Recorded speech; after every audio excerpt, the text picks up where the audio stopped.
አንጸባራቂ ጨለማ የሚል ሐሳብ አለው። እግዚአብሔርን ባለማወቅ ውስጥ የማወቅን ምስጢር ነው ማሳያችሁ። አንድ ጥቅስ ልጥቀስና ከአዲስ ኪዳን ወደ ቁም ነገር ልግባ። ሁሉ ጊዜ በቤተ ክርስቲያን ታሪክ ስሟ የሚጠራ ቅድስት እናታችን ናት። እግዚአብሔር በረከቷን ያሳደረብን። እግዚአብሔርን ታዲያ ሙሴ ያገኘው በጨለማ ውስጥ ነው ማለት ነው። ልብ በሉ። እግዚአብሔር መልኩ ምን ይመስላል? አይናችን ነው የሚጨልመው። ልክ እንደዛ ሐሳብ ነው። ካህናቱ ከደመናው የተነሳ ለማገልገል ይቆሙ ዘንድ አልቻሉም። እግዚአብሔር በጨለማ ውስጥ እኖራለሁ ብሎ አላችሁ ወገኖቼ። እንደው ጨለማ ሲባል አሁን ብዙ ጊዜ ኔጌቲቭ ሐሳብ ስለምናነሳበት ነው አይደለም። በእንጨት መስቀል ላይ ሲሰቀል ከ6 ሰዓት ጀምሮ እስከ 9 ሰዓት በምድር ላይ ምን ነበር ይላል? ጨለማው ብርሃኑን ሊያሸንፈው አልቻለም፣ ግን ማንም ሊያውቀው ሊመራመረውም አልቻለም። አሁን ብሩህ ሆኖ ይጋረዳል ማለት ነው። ብሩህ ነው ግን ጋረዳቸው ይላል። እሳትን ይመለከታል፣ ቁጥቋጦ ግን ልትቃጠል አልቻለች። እና መቼስ ይሄ መጽሐፍ ከሀገራችን ጠፍቶ አሁን እኛ እንደው ለማኞች ሆነን እግዚአብሔር ምን እንደሆነ ከመናገር ይልቅ ምን እንዳልሆነ መናገር ነው እኛ የሚቀለን ማለት ነው። ላነሳ የፈለኩት ታላቁ አባት ጎርጎርዮስ ዘኑሲስ አንድ የመጽሐፍ ሐሳብ አለው። በተለይ ብዙ መጻሕፍትን ነው የጻፈልን። ከቀጰዶቅያ አባቶች መካከል ከሶስቱ የሥነ መለኮት ምሁራን መካከል መቼም አባቶችም እንደሚያውቁት እናንተም እንደምታስታውሱት 3 ቴዎሎጂያን ሁሉ ጊዜ እንጠቅሳለን። በተለይ በዚህ ካፓዶሺያ በምትባለው ሀገር ውስጥ ባስልዮስ ዘቂሳርያን፣ ጎርጎርዮስ ዘንዚናዙና ጎርጎርዮስ ዘኑሲስ ናቸው። እና ጎርጎርዮስ ዘኑሲስ ብዙ ጊዜ የምናውቀው ሕይወተ ሙሴ በሚባለው መጽሐፉ ነው። ኦን ዘ ላይፍ ኦፍ ሞሰስ ወይም ሕይወተ ሙሴ የሚለው መጽሐፉ ከትውልድ ወደ ትውልድ ሲሻገር የቤተ ክርስቲያናችንም ደግሞ ትልቁ መሰረት ያለበት መጽሐፍ እንደሆነ ይታወቃል። ለዚህ መጽሐፍ ላይ አንድ አስገራሚ ነገር አለ። ያን ሐሳብ ነው ላካፍላችሁ በፊት ለፊታችሁ የቆምኩት። እግዚአብሔር ከሁላችን ጋር ይሁንልን። ሕይወተ ሙሴ በሚባለው መጽሐፍ ላይ ታላቁ ጎርጎርዮስ አንጸባራቂ ጨለማ የሚል ሐሳብ አለው እና የትምህርት ርዕስም እንዲሆነኝ ፈለኩ። እስኪ ሁላችሁም በተለይ ወንድሞችና እህቶች በፊት ለፊት የምትታዩኝ ድምጻችሁን ከፍ አድርጋችሁ ተናገሩ። አንጸባራቂ በሉ። ጨለማ። እግዚአብሔር በዚህ የመጽሐፍ ሐሳብ ውስጥ ብዙ ቁም ነገር ይነግረናል። እግዚአብሔር ከሁላችን ጋር ይሆንልን። በርግጥ ቃሉን ስንሰማው ትንሽ ነው ምንድነው ፓራዶክስ እንደሚሉት አንዳንድ ጊዜ ያልተጣጣመ ሐሳብ ያለው ይመስላል። እንዴት ጨለማ ሊያንጸባርቅ ይችላል ብሎ ሰው ሊጠይቅ ይችላል። እውነት ነው።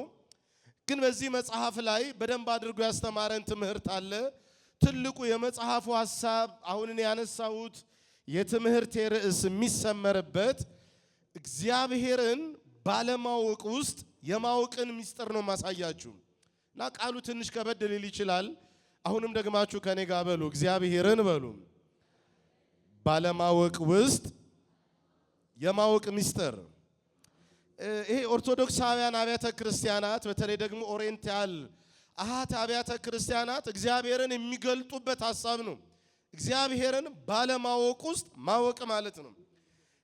ቀለሚንጦስ እንዳስተማረን ነው እግዚአብሔርን እናውቀዋለን ደግሞም እግዚአብሔርን አናውቀውም እንዳለው።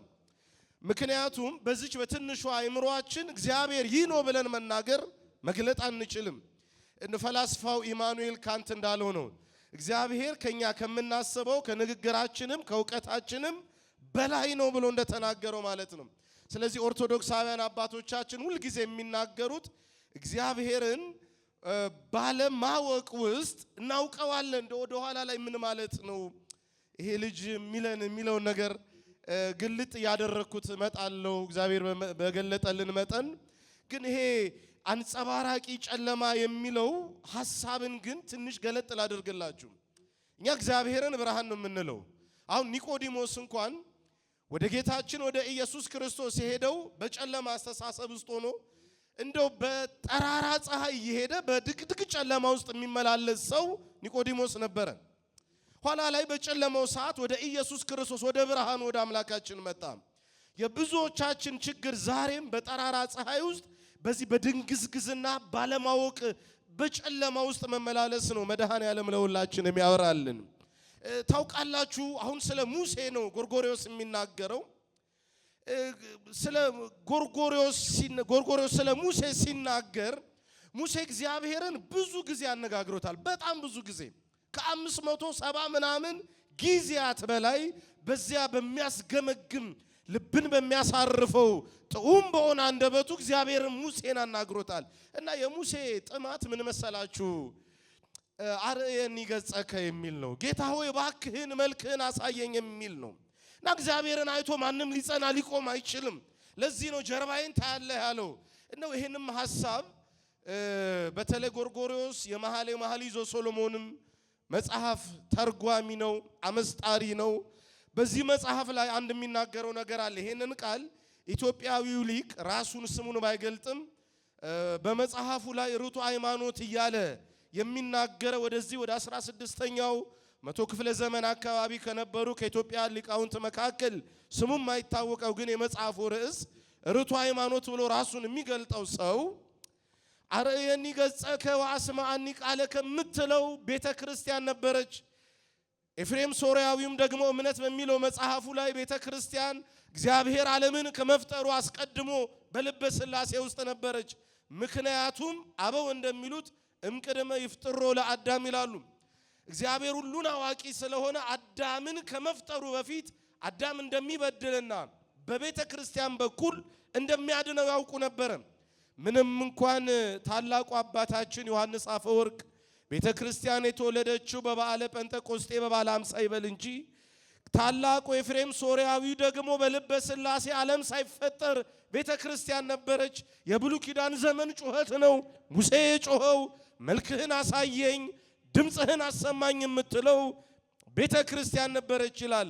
ታዲያ ቀራንዮ ላይ ሲሰቀል ቤተ ክርስቲያን ነፍሴ የወደደችውን አገኘሁት እያለች ተናገረች ብሎ ነው የሚናገረው። ስለዚህ ስብከቱ የሚያተኩረው ሙሴ በሲና ተራራ ላይ ካሳለፈው ሚስጥራዊ ጉዞ ጋራ ነፍስን ማስተሳሰር ነው። ሚስጥራዊ ጉዞ መላችሁ እዚህ ሁሉ ያየው ነው መቼ የሚወጣው ግን እያንዳንዱ እርምጃውን ጉዞን እየቆጠረ ታላቁ ሊቅ ጎርጎርዮስ ዘኑሲስ ሚስጥራዊ የሆነ ትርጉም አለው እያለ ነው የሚያስተምረን።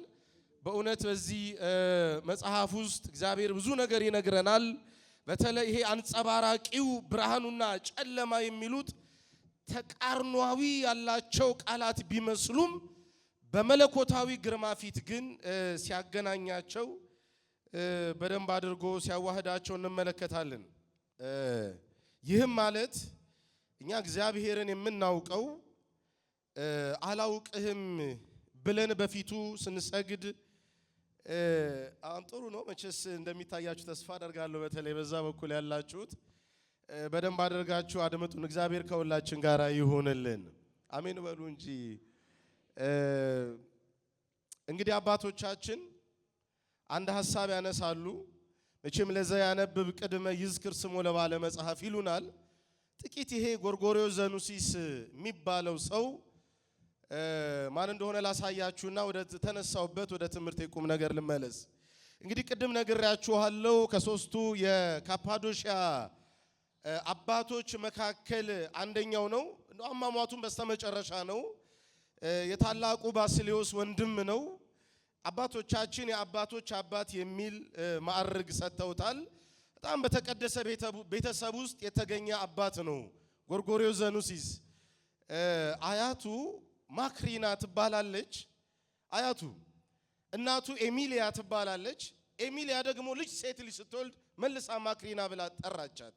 እና በጣም የተቀደሰ ቤተሰብ ነው። በተለይ እቺ ማክሪና የምትባለው የመጀመሪያዋ ልጅ እህታቸው ጎርጎርዮስንም እንደገና ደግሞ ቅዱስ ጴጥሮስ የሚባለውንም በጣም ወደ ቤተ ባስልዮስንም ወደ ቤተ እግዚአብሔር ገብተው እንዲበረቱ ካደረገች እህት መካከል አንደኛዋ ናት። እንደውም ፈርቀዳጅ ናት። ይሄ የሴቶች ገዳምን በመመስረት ሁሉ ጊዜ በቤተ ክርስቲያን ታሪክ ስሟ የሚጠራ ቅድስት እናታችን ናት። እግዚአብሔር በረከቷን ያሳደረብን። እና ጎርጎርዮስም እንደዚሁ የፍልስፍና ትምህርት በርግጥ ተምሯል እንደ ባስልዮስ ማለት ነው። በተለይ ፕላቶኒዝም የሚባለውን ትምህርት በደንብ አጥንተዋል። እኔ ረጅሙን ነገር አልነግራችሁም። መቼም በሀገራችን በኢትዮጵያ ደግሞ ይሄንን ታላቅ ሊቅ እናከብረዋለን። በሱ ስምም የተሰየመ ቅዳሴ አለን። መቼስ አባቶቻችን ደግሞ ሊቃውንተ ቤተ ክርስቲያን ያመሰጥሩታል። በእውነት እርሱ ደርሶታል ወይ የእርሱን ቅዳሴ ነው። መቼስ እንደዚህ ያለን የምናነሳው ብዙ ሐሳቦች አሉ። ዞሮ ግን በእኛ ቤተ ክርስቲያን ናኩቶ ለገባሬ ሰናያት ላይሌነ እግዚአብሔር ማህሪ አቡ እንዲያለን የምንጸልየው በቅዳሴ ሰዓት የቅዳሴው መነሻ ሆኖ ተመልክተነዋል። የባስልዮስ ወንድም ነው። የሚገርማችሁ ረፍቱም ደግሞ ይህ ታላቅ አባት በጥር 21 ቀን ነው የኢትዮጵያ ቤተ ክርስቲያን የምታከብረው። እግዚአብሔር በረከቱን በሁላችን የሚያሳድርብን በጣም የበቃ አባት ነው ወገኖቼ። የሚገርማችሁ ቅዳሴ እንኳን እየቀደሰ መንፈስ ቅዱስን ይመለከት ነበረ። እና እንደው ቤታችሁም ስትገቡ መቼም ዛሬ በየስልካችንም ስንክሳር አፕሊኬሽኑ ያለ ይመስለኛል። ከቤተ እግዚአብሔርም ከመምህራንም አዳምጡ፣ ጠይቁ። በዚህ በጥር 21 ቀን የዚህ ታላቅን አባት ታሪክ ቤተ ክርስቲያን ትተነትነዋለች። እንደው ቅዳሴ ሰዓት ላይም እየቀደሰ ያለ ተመስጦ እየመጣበት መንፈስ ቅዱስን እያየ እንደውም አንዳንድ ጊዜ ምእመናን ወይ ተገስጾ ወይ ተቀስፎ አሊያ ምን ሆኖ በስተርጅናም የሚመስላቸው ሰዎች ነበሩ። እሱ ግን ግንኙነቱ ከመንፈስ ቅዱስ ጋራ ነው። የሚገርማችሁ በ381 ዓመተ ምህረትም ወነአምን በመንፈስ ቅዱስ እግዚ ማህየዊ አዳኝ ጌታ በሆነው በመንፈስ ቅዱስ እናምናለን ብለው ጸሎተ ሃይማኖት ላይ አባቶቻችን ያንን ቃል ሲጨምሩ በዚያም ጉባኤ ላይ ተገኝቶ ያስተማረ ስለ መንፈስ ቅዱስም የጻፈ አባታችን ነው። በረከቱን እግዚአብሔር አምላክ ከሁላችንም ጋር ያሳድርብን። ርዕሴን ግን ረስታችሁታል። እንደው ትንሽ ጠንከር ያደረጉት መሰለኝ። ርዕሳችን ምንድነው? አንጸባራቂው እግዚአብሔር ያክብራችሁ። በደንብ እየሰማችሁ እንደሆነ እየተረዳው ነው። እንግዲህ መጽሐፍ ቅዱሳዊ መሰረትን ላሳያችሁ። እዚህ ኦሪት ዘጸአት ምዕራፍ 20 ከቁጥር 21 ጀምሮ ያለውን ቃል በደንብ ሁላችሁ ተከታተሉ። ሙሴም እግዚአብሔር ወዳለበት ወደ ጨለማው ቀረበ። እግዚአብሔርን ታዲያ ሙሴ ያገኘው በጨለማ ውስጥ ነው ማለት ነው። ልብ በሉ። መጀመሪያ ሙሴ ወደ ተራራው ከመውጣቱ በፊት ምኞቱ እግዚአብሔርን ማየት ነው ብያችኋለሁ ቅድም። መልክህን አሳየኝ። እግዚአብሔር መልኩ ምን ይመስላል? የሙሴ ፍላጎት ነበረ። ወገኖች እኛ እግዚአብሔር እንዲህ በስጋዊ አይናችን ማየት መረዳት ማወቅም እንደማንችል ነው እያስተማረን ያለው ጎርጎርዮስ። እንደው ወደ ተራራው ከመውጣቱ በፊትም ህዝቡም እኮ ጾመውለታል። ይገርማቸዋል። እንደው አንድ ሳምንት ተጾመለት ራሱም ሙሴም።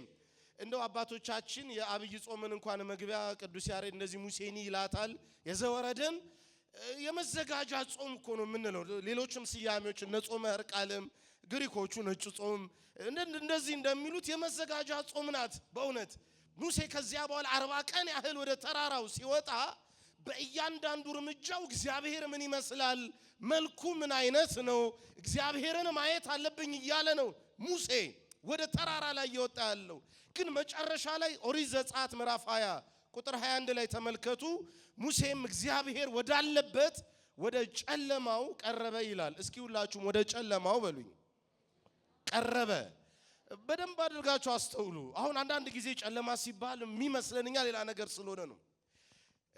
ጨለማ በእግዚአብሔር ዘንድ ጨለማ አይጨልምም ወገኖቼ። ወጽልመትን ይጸልም በኀቤከ ተብሎ ነው የተጻፈለት።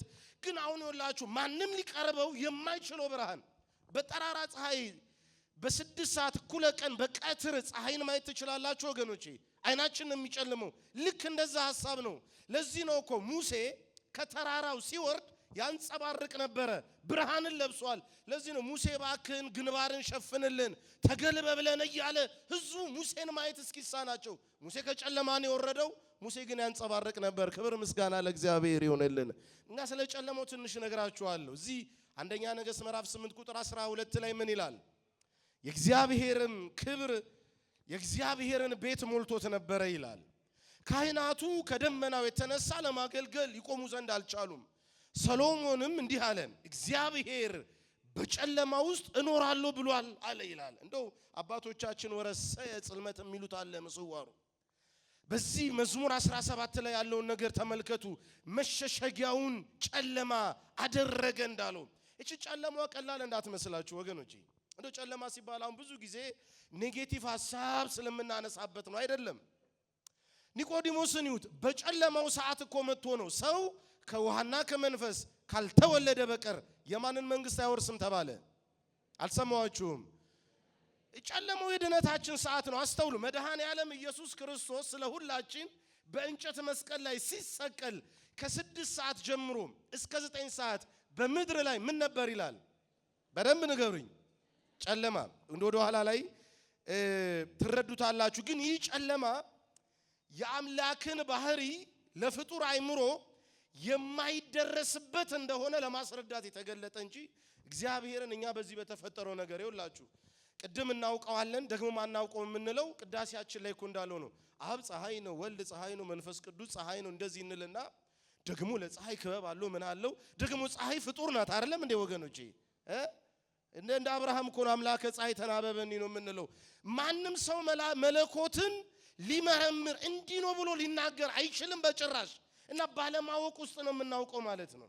እንደው ባህሪውን ትንሽ ለመግለጥ ያህል ነው ስለ ነፋስም ስለምንም ስናነሳ እንጂ እግዚአብሔርን እኛ በሚገባን ቋንቋ የሚገለጥልን የማናውቀው ነው አምላክ እንደው ለመተንተን ለመናገር ያህል ነው። ኢትዮጵያ ሊቃውንትም ያሉት አለ እንግዲህ እናየዋለን። ወደ አዲስ ኪዳንም ስንመጣ በዚህ በአንደኛ ጢሞቴዎስ ምዕራፍ 6 ቁጥር 16 ላይ ማንም ሊቀርበው በማይችል ብርሃን ውስጥ ይኖራል ይላል። ስለዚህ ብርሃኑ የማይደረስበት ከሆነ ለፍጡር እንደ ጨለማ ይቆጠራል። ማንም ሊደርስበት ማንም ሊያየው የማይችል ብርሃን ያጨለማ ነው ማለት ነው ወገኖቼ። ምክንያቱም ብርሃን በጨለማ ይበራል። ጨለማው ብርሃኑን ሊያሸንፈው አልቻለም፣ ግን ማንም ሊያውቀው ሊመራመረውም አልቻለም። አንድ ጥቅስ ልጥቀስና ከአዲስ ኪዳን ወደ ቁም ነገር ልግባ። እዚህ ማቴዎስ ወንጌል ምዕራፍ 17 ቁጥር 5 ላይ የደብረ ታቦር ታሪክ በደንብ አድርጎ በመጽሐፍ ቅዱሳችን ላይ ተጽፏል። ታዩታላችሁ። ምንድነው የሚለው? ልክ ልብሱ ጻዳ ሲሆን እነሆም ብሩህ ደመና ጋረዳቸው ይላል። ልብ በሉ። አሁን ብሩህ ሆኖ ይጋረዳል ማለት ነው። ብሩህ ነው ግን ጋረዳቸው ይላል። ያ ብሩህ ሆነ ለምን ሊታያቸው አልቻለም? ይሄ የብርሃንና የጨለማውን ውህደት አንድ ጊዜ ሊያሳየን የሚችል አንድ ፍንጣቂ መጽሐፍ ቅዱስ ጥቅስ ነው። እና እንደው አባቶቻችን እንደው የሚሉት ምንድነው? እግዚአብሔር ምን እንደሆነ ከመናገር ይልቅ ምን እንዳልሆነ መናገር ነው የሚቀለን ማለት ነው። ምክንያቱም በዚች በትንሹ አይምሮአችን እግዚአብሔር ይህ ነው ብለን በቃላት ልንገልጠው ስለማንችል ነው። ስለዚህ አልመረምረውም፣ እግዚአብሔር የማይታወቅ ነው የማትመረመር ወደሚለው ወደ ትህትና እንድንወጣ ይሄ ደረቅ የሆነ ነገረ መለኮት ከዚህ ከምዕራቡ የክርስትና አውድ ተለይተን እግዚአብሔርን ባለማወቅ ውስጥ ለዚህ እኮ ነው በቅዳሴ ማርያም ላይም ደራሲው ምንድነው የሚለው? ህሊናዬ ልጅሽን አነዋወርም እንዲም ለማወቅ ይጠራል ይፈልጋል፣ ግን መንፈቆሙ ለአየራት መድረስ ያቀተዋል አይደለም። ስለዚህ ከአየራት ከእርቧቸው እርቦ ስለማይደርስ ንግባ እኪያ በጥንተ ነገር ይላል ማለት ነው። ድንግል ማርያምን ወደ ማመስገኑ ይመጣል። መለኮትን ማንም መተንተን ስለማይችል ነው አሁን እየነገረን ያለው ይሄንን ቁም ነገር ነው። አንድ መዝሙር መቼስ የመጀመሪያ ቀንም አንስተነው ነበር፣ ግን እስቲ እንድገመው በደንብ እንየው። ቅዱስ ያሬድ የደረሰው ድርሰት ነው እና አንድ የቅዱሳንን ጉባኤ ያስታውሰናል። ተባሃሉ ጻድቃነ በይናት ይሁሙን ዘይብሉ የሚለው ማለት ነው። ቦኑ ዘሪክም ወለልዑል የሚለው ማለት ነው። ጻድቃን በጉባኤያቸው ተነጋገሩ፣ ተወያዩ እና ልዑልን አያችሁትን እንዲህ አይነት ሐሳብ አነሱ እና ኢሳይያስ መቼም በዓመተ ሞተ ኦዚያን ንጉሥ በሚለው መጽሐፍ ላይ ስናነብ እግዚአብሔርን አይቶታል አይቼዋለሁ ይላል፣ ግን ሊረዳው አልቻለም። ስለዚህ ሊገልጥልን ሊተነትነው አልቻለም ማለት ነው። ወገኖቼ እኛም አሁን እግዚአብሔርን እየገለጥን ያለነው ቅዱሳት መጻሕፍት በገለጡልን መጠን ነው። በዚያ በኪሩቤል ጀርባ ላይ ተቀምጦ ከርሰ ቀላያትን የሚመረምረውን ጌታ በጭራሽ አናውቀውም። እኛ እንገረማለን። ዛሬ ይሄ ናሽናል ጂኦግራፊ ቴሌቪዥን ላይ እንኳን ስናይ እነዚህ ሁሉ ፍጥረታት አሉ አንዳንዴ ስንል እኛ እግዚአብሔር እንደው ዓለም ከመፈጠሩ አስቀድሞ ሁሉን ያውቃል። ማይመረክ ሁሉ በግሪክ ፓንቶክራቶ ይሉታል። ክብርና ምስጋና ለስሙ ይሁንልን። አሜን በሉ ባካችሁ። እንደው ይሄን ጌታ እንዴት ልንገልጠው እንችላለን? ሙሴም እንደዚሁ አላውቅም አለ። እንዲህ ያለ ነው ቅዱስ ያሬድ የሚናገረውም። ዝማሬው ይሄንን ይመስላል። መቼም አባቶቻችን እንደሚተነትኑላችሁ ተስፋ አደርጋለሁ። እኔ ወደ ሕይወተ ሙሴ የሶስቱን የነፍስ ደረጃዎች አሳይቼ ትምህርት ላብቃ። እግዚአብሔር ከሁላችን ጋር ይሁንልን። እንግዲህ ቅዱስ ጎርጎርዮስ የነፍስን ወደ አምላክ ጉዞ በሶስት ደረጃዎች ነው የሚከፍለው። አንደኛው በብርሃን ውስጥ የምናገኘውን ይሄ መንጻትን ነው። መጽዳት መንጻት ብርሃን መጀመሪያ ሙሴ ይወላችሁ እግዚአብሔር ሲጠራው በኮሬብ ዓለት ውስጥ በዛሽ በቁጥቋጦ ብርሃን እያሳየው ነው የጠራው እና የመጀመሪያው ስንጠመቅ እኮ ብርሃን ነው አይደል የምንቀበለው ነው አይደል ወገኖቼ ብርሃንን ነው የምናገኘው እኔ ክርስትናውን ብርሃን ለዚህ ነው አንድ ጊዜ ብርሃን የበራላቸው ብሎ በዕብራውያን ምዕራፍ 6 ላይ ሐዋርያው የጻፈልን ሁለተኛው ደግሞ ወደ ማስተዋል እንመጣለን አሁን ሰከን ወደ ማለት እንመጣለን እሱም በደመና ሽፍን ያረጋናል እሱ ምን ማለት ነው የመጨረሻው ውህደት ነው ወይም ደግሞ የመጨረሻው ይሄ ንጽሐ ነፍስ የምንለው ማለት ንጽሐ ልቡና ብለን የምንደመድመውን ማዕርግ ነው ሊያሳየን የሚሞክረው አባታችን ጎርጎሪዮስ ስለዚህ የመጀመሪያው ብርሃን ነው ብያቸዋለሁ ሙሴ በኮሬብ ተራራ ቁጥቋጦ ሳይቃጠል እሳትን ይመለከታል ቁጥቋጦ ያገል ልትቃጠል አልቻለችም ይሄ ነፍስ የመጀመሪያው ይሄ ፒዩሪፊኬሽን የምንለው የምንነጻበት ነው ነፍስ ከኃጢአት ጨለማ ወጣ ወደ ሃይማኖት ብርሃን የምንገባበት ሚስጥሩ ብዙ ቢሆንም ቅዱስ አትናቴዎስ በእንተ ተሰጎቱ ለወልደ አምላክ የሚል አንድ መጽሐፍ አለው በሀገራችን በኢትዮጵያ በተሰዓቱ ቅዱሳን ወደ ኢትዮጵያ ከመምጣታቸው ጋራ ተያይዞ ከግሪክ ቋንቋ ወደ ግዕዝ የተተረጎመ ነው እና መቼስ ይሄ መጽሐፍ ከሀገራችን ጠፍቶ አሁን እኛ እንደው ለማኞች ሆነን በፈረንጁ ሀገር በሰለጠነው ዓለም የኛ ብራና በሙሉ ተቀምጧል በእውነት ወገኖቼ ብዙ መጻሕፍት እነ ቅዱስ ያሬድ የዘመሩት ዝማሬ ሁሉ አሁን ይሄ ከመጽሐፈ ራእየ ሄርማስ የተወሰደው ወሪዴ ብሔረ ሮሜ ብሎ የሚናገረው ያ ሁሉ ሐሳብ መጽሐፈ ራእየ ሄርማስ ነብይ አባቶቻችን ተርጉመው ያስቀመጡልን መጽሐፍ ነበር ሀገራችን ኢትዮጵያ በዚህ በጣም ሀብታም ናት በእውነት አሁን ትንሽ የራሳችን መጽሐፍ አምጡ አታምጡ ሌላ ጦርነት ውስጥ እየገባን ግን ዕውቀት ያለን ክብር ያለን ማንነት ያለን ሰዎች ነን እንደው በእውነት አይሁዶች ሲጸልዩ በታልሙዳቸው አንድ ጸሎት ይጸልያሉ እና ያ ታልሙድ የሚባለው መጽሐፍ ምንድነው የሚለው እግዚአብሔርን ሲያመሰግን እንደው ከሴት ወንድ ያደረከኝ እግዚአብሔሩ ያመሰግናለሁ ይላል እንደው እና በታልሙዳቸው ነው እነሱ የሚሉት ታርጉም ሚድራሽ ሀጋዳ ምናም በሚባለው መጽሐፍ ከማንበባቸው በፊት የሚጸልዩ ጸሎት መካከል ነው መነግራችሁ እና ደግሞ እግዚአብሔር ከዓለም ሁሉ ህዝብ ለይተ እስራኤላዊም ስላደረከኝ ከእስራኤላውያን ደግሞ እግዚአብሔር ሆይ ለይተ የሌዊ ወገን ስላደረከኝ ከሌዊ ወገን ደግሞ እንደገና ይከፋፍሉት ያጠቡትና እንደው በሳዶቅ ዘርም በምን ዘር ስላደረከኝ በአሮን ወገን እያሉ ደግሞ ሲያመሰግኑት ያላችሁ በእውነት ለምን አመጣሁት እኔ ደግሞ እግዚአብሔር ከዓለም ለይቶ የሚስጥራት ሁሉ መስገብ ከሆነችው በእውነት ከኢትዮጵያ ኦርቶዶክስ ተዋህዶ ቤተክርስቲያን እንድንገኝ ስላደረገን ክብርና ምስጋና ለእግዚአብሔር ለአምላካችን ይሆነልን እንደው ይሄን ለማንሳት ፈልጌ ነው ዞሮ ወደ ቁም ነገሩ ስንመጣ በእንተ ተሰጎቱ ለወልደ አምላክ የሚለው ላይ እግዚአብሔር መጀመሪያ በብርሃን የሚገለጠው ነፍስ እንድትበረታ እንድትጸና ነው ይላል ሆሴ ያባበለ ወደ ምድረ በዳ ይወስዳቸዋል እንዳለው ማርና ወተት የምታፈሰውን ዓለም አወርሳቸዋለሁ ያለ ከግብጽ ሊያወጣ እንደሚፈልገው ልክ እንደዛ ማለት ነው እና ልብ በሉ ብርሃኑ የሚስጥር መጀመሪያ እንጂ መጨረሻ እንዳልሆነ ልንረዳ ይገባል ግን እዚህ ውስጥ ግን አንድ ትልቁም ነገር የምናገኘው በሐመልማሉና በነበልባሉ ውስጥ ያለው ሚስጥር የተዋህዶ ሚስጥር ነው ሁሉም ጠቅሰውታል ሁሉም በተለይ ኤፍሬም ሶሪያዊው በደንብ ነው የሚያብራራው ከዚያ በኋላ ደግሞ የምናነሳው ታላቁ አባታችን ያዕቆብ ዘስሩግ በደንብ አድርጎ ነው የሚያብራራው የነዚህን የሶሪያ ሊቃውንት በረከት እግዚአብሔር ያሳድርብን በተለይ ቅዱስ ኤፍሬም ሂምስ ኦን ፌዝ በሚል ባለው መጽሐፉ ላይ ስለ እምነት በጻፈው መጽሐፍ ላይ በሐመልማል ውስጥ ያለ እሳት ድንግል ማርያምን እንድናስብ ያስገድደናል ነው የሚለው እንደው ሁሉ ጊዜ የምትሰሙት ቁም ነገር ስለሆነ እንደው አንዱን ነገር ብቻ ላንሳ በተለይ አባታችን ታላቁ አባታችን ቅዱስ ያዕቆብ ዘስሩግ ኩርታን በተባለች ቦታ ነው የተወለደው እንዴት አይነት ደግ ሰው መሰላችሁ እኛ ሁሉ ጊዜ ልጆቻችሁን ወደ ቤተ እግዚአብሔር አምጧቸው እያልን ለማስተማር ስንፈልግ መቼስ ከሀገራችን ከኢትዮጵያ ብፁዕ አቡነ ጎርጎሪዮስ እንዲህ ብለው ነበር ያረፉት እያለን እንናገራለን የዝዋዩን በረከታቸው ይደርብንና ሌሎችም አባቶችን መጥቀስ መቼም ተገቢ ነው ማለት ነው ትላንት ብዙ ቁም ነገር ሰምተናል እኔ መቼስ በማስተዋወሻ ይዣለሁ ሌላ ጊዜ ተማሪዎቼንም ሳስተምር ጻውነ ሳዊሮስ እንዳሉት ጻውነ ዮሴፍ እንዳሉት ይሄ እነ ቅዱስ ሄሬኔስም ያስተማሩን ትምህርት ነው። ምን ትበከ ዘኢነሳይከ የተባለው ታላቁ ቁም ነገር ስለሆነ እና በዚያ ወቅት በ3 ዓመቱ ወደ ቤተ መቅደስ እናቱ ይዛው መጣች። ያዕቆብ ዘስሩግን እና ልጆቻችሁም ቤተ እግዚአብሔር አምጧቸው ነው የምንለው። እዚህ ደውሉ ይሰማቸው፣ እጣኑ ይሽተታቸው፣ በአይናቸው ሊቀ ጳጳሱን ይመልከቱ። በዚህ በህፃንነታቸው ሳይኮሎጂስቶቹም እኮ እነ ሩሶ ምንድነው የሚሉት አይደለም ታቡላ ራሳ ናቸው፣ ህፃናት ባዶ ገረወይና ናቸው ነው የሚሉት። እና በጎ ነገር ልባቸው ላይ ከጻፍንባቸው ትልቁም ነገር ጊዜው ነው የሚያርጉት። ወገኖቼ ልጆቻችሁን እግዚአብሔር ያሳደገላችሁ። ልጅ አሳዳጊ ማን ነው? እግዚአብሔር ነው አይደለም? ውድ ትምህርት ስላስተማራችኋቸው አይደለም፣ ብዙ ወጪ ስላወጣችሁባቸውም ሀገርንም ቤተክርስቲያን የሚጠቅሙ ላይሆኑ ይችላሉ። ልጅን ማን ይባርከው ወገኖቼ? እግዚአብሔር ባርኮ ያሳደገላችሁ።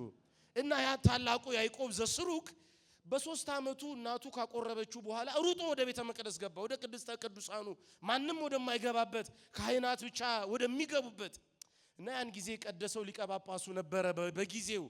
እና ያንን ሕፃን ከፍ አድርጎ ግንባሩን ሳመውና ከጌታችን ከኢየሱስ ክርስቶስ ደም 3 ጊዜ ጋተውና ለእናቱ ሰጣት። ከቤተ እግዚአብሔር አታርቂው አላት። የሚገርማችሁ በ8 ዓመቱ መጽሐፍ ቅዱስን በተለይ የመዝሙረ ዳዊት ቃላትን በቃሉ የሚናገር ልጅ ሆነ። እግዚአብሔር እየባረከ አሳደገው። ክብር ለእግዚአብሔር ይሁንልን። እና እሱም እንዳለ ለነገራችሁ ፈልጌ ነው። ያዕቆብ ዘስሩግ መቼም ስለ ሐመልማሉ እኔ በገና በጠዋት ስነሳ ድንግል ሆይ አይሻለው አላት። ማንን ነው የሚያያት? በደንብ ጮክ በሉ። እመቤቴን ያያታል በማለዳ ሲነሳ።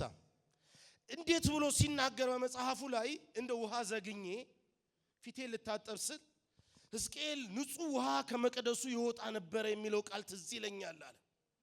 እና የሕይወቱን ውሃ ያስገኘሽው አንቺ እንደሆንሽ እያሰብኩ አመሰግንሻለሁ አውድስሻለሁ ይላል። እና ፊቴን ታጥቤ ደግሞ ቀና ብዬ ሰማይን ሳይ እውነተኛውን ፀሐይ ያስገኘሽልን ዳግሚት ሰማይ እንደሆንሽ አውቃለሁ። እንደገና በመንገዴ ሳልፍ ቁጥቋጦን ሳይ ሙሴ ያያት አንቺ እንደሆንሽ አስባለሁ።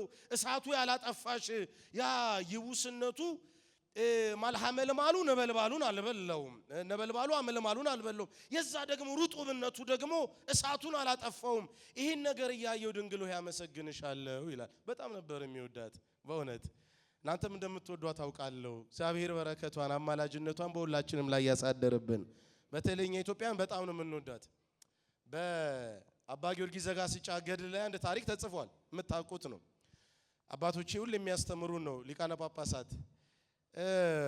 አባ ጊዮርጊስ ዘጋስጫ ገድል ላይ አጼ ዳዊት ይሞታሉና ነገረ ሰሪ ነገር ሰርቶ አባ ጊዮርጊስ ዘጋስጫንና አጼ ዳዊትን አጣልቶ አባ ጊዮርጊስ ዘጋስጫ እስር ቤት ገብተዋል፣ ታስረዋልና እዛ እስር ቤት ውስጥ ነበሩ። እና እስር ቤት ውስጥ እንዳሉ ንጉሱ ሞቱ። ንጉሰ ነገስቱ አጼ ዳዊት አረፉ እና ምርር ብለው አለቀሱ። አባ ጊዮርጊስ ለምን ታለቅሳለህ? አስሮሃል፣ ገርፎሃል፣ ደብድቦሃል፣ አዋርዶሃል። የተከበርክ መምህር ሆነ ሳለ እንደው ጨምሮ በገረፈኝ ከኔ ይልቅ እመቤቴን በጣም ይወዳት ነበር። እድሜ ቆርጦ እግዚአብሔር ምን አለ ለሱ ቢሰጠው ኖሮ እያለ አባ ጊዮርጊስ ዘጋስጫ ያለቅስ ነበር። የኢትዮጵያን ፍቅር ምን ያህል እንደሆነ ከጥንት ጀምሮ ላስረዳችሁ ፈልጌ ነው። እንደው በእውነት የቅዱሳን አባቶቻችን በረከታቸው በሁላችንም ላይ ይደርብን። ስለዚህ ብርሃኑ የመጀመሪያው ደረጃ ነው ይላል እና ጫማን አውልቅ አለው። ኦሪት ዘጸአት ምዕራፍ 3 ቁጥር 5 ላይ ያ ጫማ መቼም ከሞተ እንስሳ ከቆዳ ነው የሚሰራው። የሞተ ማንነትን ዓለማዊ ፍላጎትን እንደው ሰንኮፋችሁን ይሄ ምናምን ቴውን የተቀላቀለው ህዝብ ይዞ የሚመጣውን ነገር አውልቃችሁ ጣሉ እያለ ነው። እና ማር ይስሐቅ አባታችን ምን ይላል? አይምሮ ከምድራዊ ነገር ካልራቀ መለኮታዊውንም ብርሃን ልትረዳው ልታየው ማትችልም ይላል ማለት ነውና ሚስጥሩ ይሄ ነው። መቼም የምታዩት ስዕል ያንን ነው የሚያሳየን ማለት ነው። ይሄ ነበልባሉ ከአመልማሉ ጋራ ሲዋሃድ። ስለዚህ የመጀመሪያው ብርሃን ነው። ዛሬ እንደተማር ነው በጠዋት ስንጠመቅ ብርሃንን ነው የምናገኘው፣ ብርሃንን ነው የምንቀበለው። ብርሃን የሰጠን አምላካችን ስሙ የተመሰገነ ይሁንልን። ሁለተኛ የሚወስደን አሁን ሙሴ ወደ ተራራው አጋማሽ ሲወጣ ብርሃኑ ጠፍቶ በደመና ተጋረደ። ሁለተኛው ደግሞ ይሄ ንጽሐ ነፍስ የምንለው በደመና መጋረድ ነው ብሎ ነው የሚናገረው። ይህ ደረጃ ነፍስ የሚታዩ ነገሮች ሁሉ አምላክን ሊገልጹት እንደማይችሉ የምንረዳበት የማስተዋል ደረጃ ነው ማለት ነውና እንደው ምን ይባላል መሰላችሁ ይሄ ኢንተሌክቹዋል ፋስቲንግ የሚባል ነገር አለ። አሁን ለምሳሌ ብዙ ሳይኮሎጂስቶች ሲያስተምሩ ወጣቶችን ሲመክሩ በዚህ ዘመን የሚያስፈልገው ይሄ ዲጂታል ፋስቲንግ ያስፈልጋል ይላሉ። ማለት ልጆቻችሁ አሁን በየደቂቃው ሰው መቼም ይሄን ወንጌል እየሰማም አንዳንዱ በየጥግ ያለ ኢንተርኔቱ ምናምን እየከፈተ ቀኑን በሙሉ ቲክቶክ ፌስቡክ ምናምን ስናይ ነው የምንለው። ያ በጣም ያበላሽ ነገር። ወደ ሃይማኖቱ ጉዳይ ግን እንምጣ። ኢንተሌክቹዋል ፋስቲንግ የሚባለው የእውቀት ጾም ማለት ምን ማለት ነው? አይምሮ በራሱ ውስንነቱ ስላለ ደካማ ስለሆነ በዚህ በትንሿ አይምሮአችን እግዚአብሔርን ማወቅ መተንተን መናገር ስለማንችል ወደ ደመናው ገባን ማለት ነው። ያ ምን ማለት ነው? ደመናው በአንድ በኩል እግዚአብሔር ራሱን የሚገልጥበት ነው፣ በሌላ በኩል ደግሞ ከኛ ራሱን የሚሰውርበት መጋረጃ ነው ብሎ ቅዱስ ዮሐንስ አፈወርቅ ይነግረናል። ስለዚህ ነፍስ እዚህ ደረጃ ላይ ስትደርስ መመሰጥ ትጀምራለች። በመንፈሳዊ ተመስጦ አባቶቻችን ጣዕመ ዝማሬ ከሚባለው ማዕረግ ከፍ ብለው ወደ ሌላኛው ይሻገራሉ ማለት ነው። ጸሎቱ ይደጋግመው የአቡነ ዘበሰማያት ዝም ብሎ መድገም አይደለም፣ መደጋገም አይደለም። የጸሎቱ ትርጉምን ገና ሲያመሰጥሩ አንዳንዶች 30 ዓመታት ያህል የአቡነ ዘበሰማያት ትርጉም እንኳን ራቀባቸው የሚባል ታሪክ ሰምታችሁ ሊሆን ይችላል። በቤተ ክርስቲያን ውስጥ የምንጸልየው ይዋሃዳናል። ዝም ብለን የምንናገረው አይደለም ወገኖቼ። አቡነ ዘበሰማያት ይቀደስ በመንጻፍ መንግስት ምናምን የምንለው አይደለም።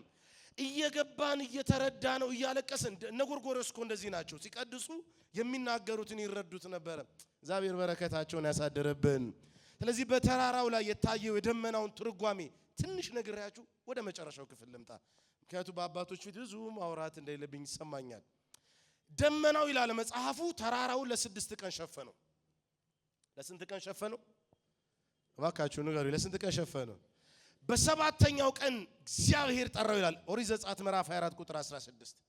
እንግዲህ አባቶቻችን ይሄ አሊጎሪካል ወይ ምሳሌያዊ ትርጉም አለን በኦርቶዶክሳዊት ቤተክርስቲያን ውስጥ። ቦ ለይቤሉ እንላለን፣ ቦ ዘይቤ እንላለን። ሁሉ የመጽሐፍ ቅዱስ ቃል ወገኖች ጥሬው ዝም ብሎ እንደ ጥሬው አይደለም የምናቀርበው። አንዳንዱን ቃል በቃል ስንተረጎም፣ አብዛኛው ግን የቤተ ክርስቲያናችን ትምህርት ምሳሌያዊ የሆነ ትርጉም ነው። ቅድም ያሳየኋችሁ የሐመልማል ከነበልባል ብዙ ትርጉም አለው። ግን ሌላው ግን አንዱ እመቤታችን የነገረ ተዋህዶ ምሳሌ ነው አልኳችሁ ማለት ነው። እንዲህ አይነት ትርጉም አለ። ትላንት ብፁዕ አባታችን ሲያስተምሩ የሰማችሁት አለ። በዛ ስለተተከለችው ስለተክሏ እንደገና ደግሞ ስለሚጠብቀው ያንን የወይኑ ጠባቂ እነዚህ ሁሉ ምሳሌ ያላቸው ያሉ ሲነግሩ ነበር። ይሄ ምሳሌያዊ አሊጎሪካል ኢንተርፕሪቴሽን ትርጉም የሚባለው የአሌክዛንድሪያ የሥነ መለኮት የኛ ቤተ ክርስቲያንም ሁሉ ጊዜ የምትማረው። እናንተ ለዚህ አዲስ አይደላችሁ። በፍልሰታ እየመጣችሁ ዝም ብላችሁ ቅዳሴ ማርያም ትርጉምና የቅዳሴ ማርያም ትርጉም አዳምጡ። ቤተ ክርስቲያን ምን አይነት መንፈሳዊ ሀብታም መሆኗን ነው የምታዩት። በእውነት ከዚች ቤተ ክርስቲያን የፈጠረን እግዚአብሔር ስሙ የተመሰገነ ይሁንልን። እና ቅድም ደመናው የአምላክ አንዳንዴ መገኘት አንዳንዴ መሰወርን ያሳያል ብሎ ቢናገርም ቅዱስ ኤፍሬም ሶርያዊው ስለ ደመናው አንድ ነገር ይናገራል። ደመናው የሰው ልጅ አይምሮ ወሰን ላይ መድረሱን የሚያሳይ ምልክት ነው ይላል። የእመቤታችንን ስደት የተረጎመልን ቴዎፍሎስ የሚባል የአሌክዛንድሪያ ሊቀ ጳጳስ ነው። እና እግዚአብሔር በፈጣን ደመና ተጭኖ እዚህ ኢሳይያስ ምዕራፍ 19 ቁጥር 1 ሲተነትነው እግዚአብሔር በፈጣን በቀሊል ደመና ተጭኖ ወደ ግብጽ ይመጣል የሚለውን ደመናው ትርጉሙ እመቤታችን ቅድስት ድንግል ማርያም ናት ይላል። ወደ ግብጽ መጣ ሲሰደድ የሚለውን አሳይቶናል፣ አስተምሮናል። በተለይ ቅዱስ ሳዊሮስ ዘስሙናይን ያስተማረው ምንድነው? ማርያም ድንግል ማርያም መለኮታዊ እሳት ያረፈባት የግርማ ደመና ናት ይላል። ኢትዮጵያዊ ሊቅም ቅዱስ ያሬድም እንዲህ ነው የሚለው፣ ደመና ሰዘይቤ ይቲኬ ድንግል ማርያም ዘሐዘለቱ ለአማኑኤል በዘባና ይላል ማለት ነው አይደለም? ይሄ አሁን የምናየው ምንድነው? ኦርቶዶክሳውያን አባቶቻችን በኢትዮጵያ የሚኖሩ በግብጽ የሚኖሩ በሶሪያ የሚኖሩ ይሄ ፍሮኔማ ይሉታል ኦርቶዶክስ ቲንኪንግ ማለት ምን ማለት ነው? መንፈስ ቅዱስ ነው ችን ቤተክርስቲያን የሚመራት ማለት ነው። ክብር ምስጋና ለእግዚአብሔር ይሁንልን። እና አባቶቻችን እንዲህ ያሉ ያመሰግናሉ። ሊቃውንትም እንደዛ ነው የሚሉት። ሰፊ ነው። ወደ መጨረሻው ሶስተኛው ደረጃ እንምጣ። ሙሴ በመጨረሻ እግዚአብሔር ወዳለበት ጨለማ ቀረበ። ሙሴ አይኑን ማየት ይፈልጋል። ሙሴ ድምጹን መስማት ይፈልጋል። ሙሴ ብዙ ነገር ነበረ፣ ግን ሲደርስ ጨለማ ነው የገጠመው። ይህ ጨለማ ወገኖቼ የብርሃን እጥረት ሳይሆን ብርሃኑ ከአይምሮ አቅም በላይ ሲሆን የሚፈጠር አንጸባራቂ ጨለማ ነው የሚለው ጎርጎርዮስ ዘኑሲስ። ዳዝሊንግ ዳርክነስ ነው፣ ሊተረጎም ሊተነተን የማይችል ግሩም ጨለማ ነው ይላል ወገኖቼ። በተለይ ማሪሳቅ ምንድነው የሚያስተምረው በዚህ ቦታ ላይ? ጨለማ ውስጥ ዝምታ አለ እና ዝምታው ሊመጣ ላለው ለኢየሱስ ክርስቶስ ለሚመጣውም ዓለም ሚስጥር ነው። ጨለማው የእግዚአብሔር የባህሪ ሚስጥር ነው፣ ሊተነተንም አይችልም እያለ ነው የሚናገረው። እና አንድ መረዳት የሚገባችሁ አምላክን ማየት ማለት እርሱ እንደማይታይ ማየት ማለት ነው። ቀላል ነው፣ እንደው የሚከብድ ቃል እንዳይመስላችሁ። አሁንም ደግመዋለሁ። አምላክን ማየት ማለት እርሱ እንደማይታይ ማየት ነው። ዓለማችን ማየት ማመን ነው ብላ ነው የምትናገረው። እውነታው ግን በእውነት እግዚአብሔርን ባለማወቅ ነው እኛ የምናውቀው። አርዮሳውያን በሃይማኖታው የምናገኛቸው እነ አውኖሚያሳውያን የሚባሉት ዩኖሚስ የሚባለው እግዚአብሔርን በቃላት በሎጂክ በምን ለመግለጥ ይሞክራሉ። እኛ ግን እግዚአብሔር የማይመረመር ከአይምሮአችን በላይ ነው።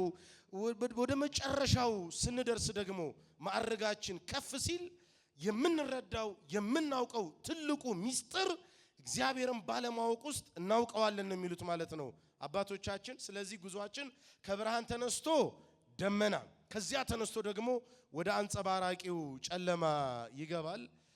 በእውነት ጎርጎርዮስ ዘኑሲስ ሕይወተ ሙሴ በሚባለው መጽሐፉ ላይ ያስተማረው ትምህርት ከረጅሙ ባጭር ይህንን ይመስላል። የብፁዓን አባቶቻችንን በረከት እግዚአብሔር በሁላችንም ላይ ያሳደረብን፣ የጎርጎርዮስ ዘኑሲስን የታላቁን አባት አማላጅነት በረከት ረድኤት ሁሉ እግዚአብሔር በሁላችንም ላይ ያሳደረብን። ያስተማረን እግዚአብሔር ስሙ የተመሰገነ ይሁን። ወስብሐት ለእግዚአብሔር። ይቆየ